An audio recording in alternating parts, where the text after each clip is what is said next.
네,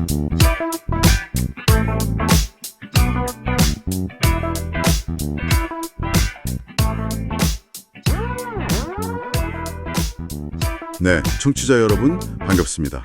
오늘은 2025년 10월 1일 수요일입니다. 벌써 10월이네요. 특별히 10월의 첫 번째 날인데요. 청취자 여러분 모두에게 이 가을에 또 하나님이 주시는 은혜와 평안이 가득한 그런 복된 한 달 되시기를 소망합니다. 맛있는 교회 청취자들의 큐티를 돕는 맛있게 하소서 지금 바로 시작하겠습니다. 자, 오늘 함께 볼 큐티 내용은 뭔가요? 안녕하세요. 네, 오늘 큐티에서는 역대하 14장 말씀을 좀 보려고 하는데요. 여기 보면 남유다의 왕이었던 아사라는 인물이 나옵니다. 이 아사라는 이름 뜻이 재밌어요. 치유자래요. 그 이름처럼 그의 통치 초반은 정말 평안, 그러니까 성경에서 말하는 그 샬롬이 가득했죠. 근데 우리 인생이 늘 평탄하지만은 않잖아요. 그래서 오늘 말씀을 통해서 이 진짜 평안은 어디서 오는 건지, 또 가끔 찾아오는 인생의 힘든 순간들, 위기들이 어떻게 보면 우리를 더 깊은 믿음으로 이끌 수 있는지 그 이야기를 좀 함께 나눠보려고 합니다. 치유자 아사왕. 그 시대에 평안이 찾아왔다고 하셨는데 그게 그냥 운이 좋아서 그런 건 아닐 테고요. 어떻게 그 평화를 누릴 수 있었을까요? 비결이 있었나요? 네, 있었습니다. 아주 간단했어요, 사실.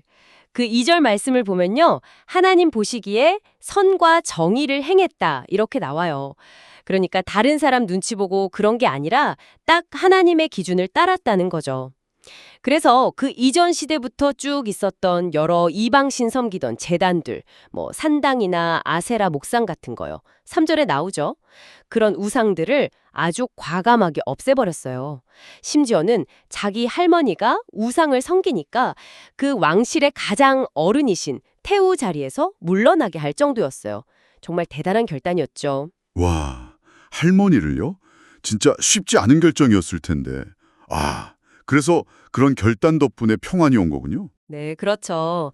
하나님과의 관계를 먼저 바로 세우니까 성경이 여러 번 강조를 해요.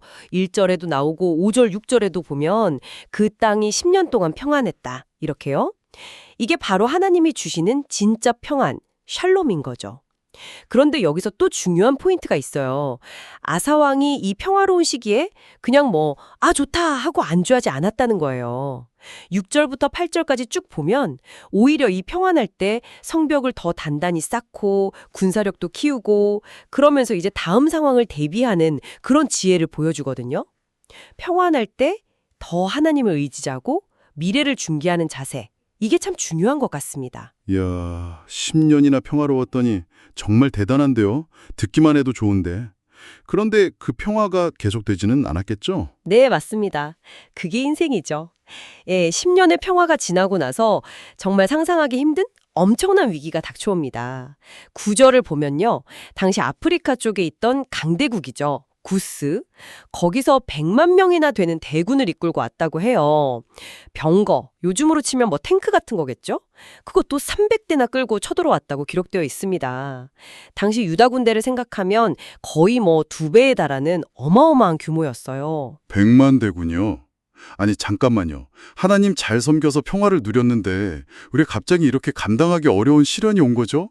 저 같으면 진짜 너무 당황스럽고 원망스러웠을 것 같은데요. 그렇죠. 충분히 그럴 수 있죠. 내가 뭘 잘못했나 싶기도 하고요. 그런데 어쩌면요, 하나님께서는 우리 믿음이 그냥 이 정도 좋은 수준에 머무는 걸 원치 않으실 수도 있어요. 더 깊고 위대한 great 수준으로 자라기를 바라시기 때문에 그럴 수 있다는 거죠. 이런 위기가 우리 믿음이 한 단계 점프하는 성장점 같은 역할을 한다고 할까요? 우리가 운동할 때도 근육 키우려면 좀 힘든 과정을 거쳐야 하잖아요. 그런 것처럼 우리 믿음이 더 단단해지고 깊어지도록 때로는 하나님께서 이런 어려움을 사용하시는 게 아닌가 생각해 볼 수 있습니다.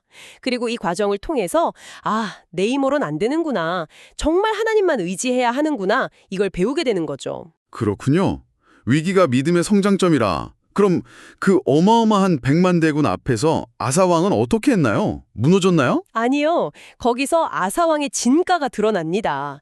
절망하거나 자기 힘을 의지한 게 아니고요. 하나님께 정말 간절히 부르짖었어요.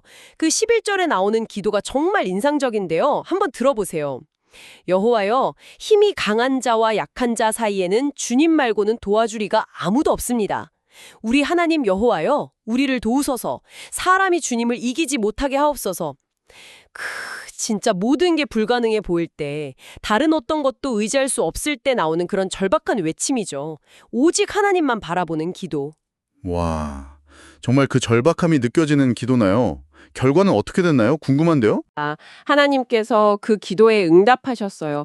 100만 대군을 정말 말 그대로 물리치도록 도와주셨습니다. 12절부터 15절까지 보면 유다 군대가 엄청난 승리를 거두고 수많은 전리품까지 얻게 되는 장면이 나와요.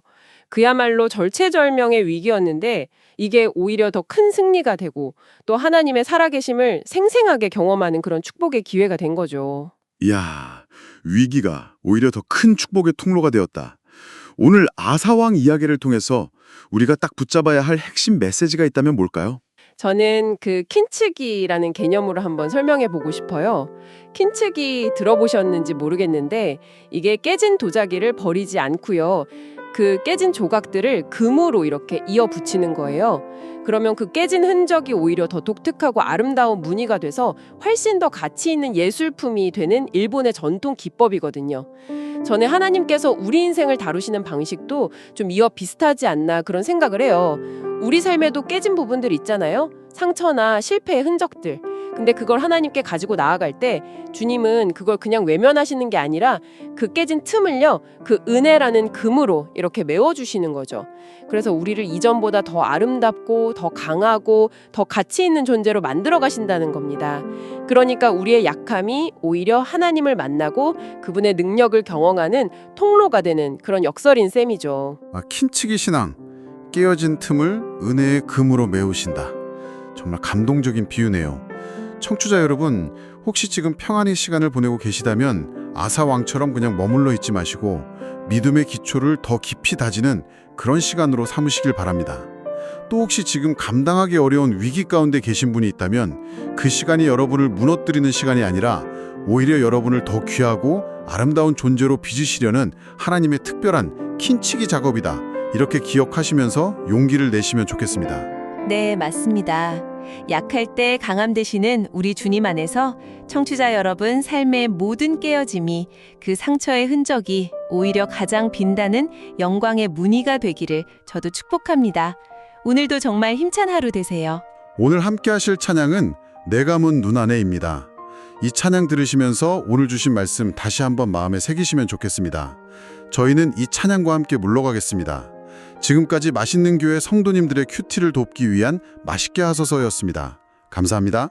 내 감은 눈 안에 이미 들어와 계신 예수님, 나보다 앞서 나를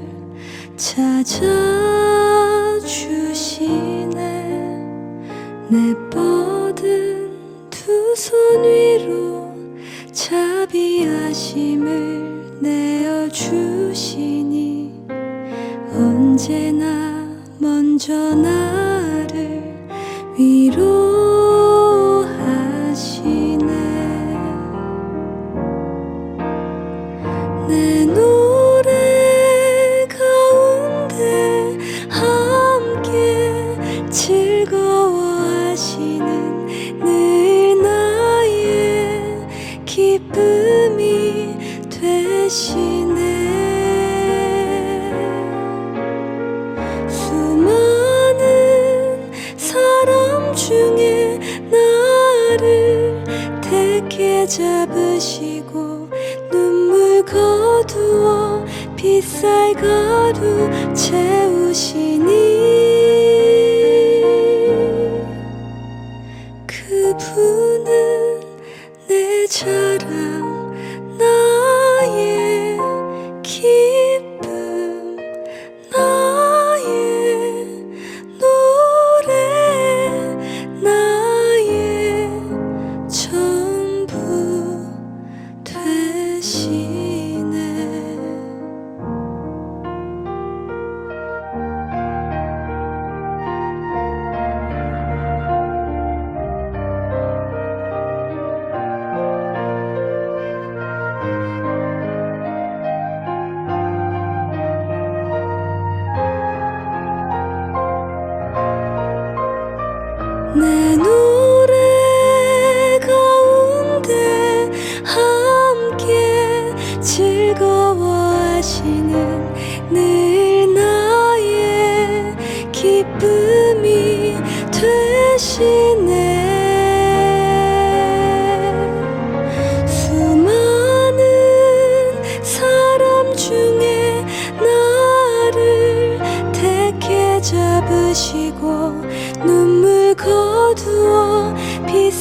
제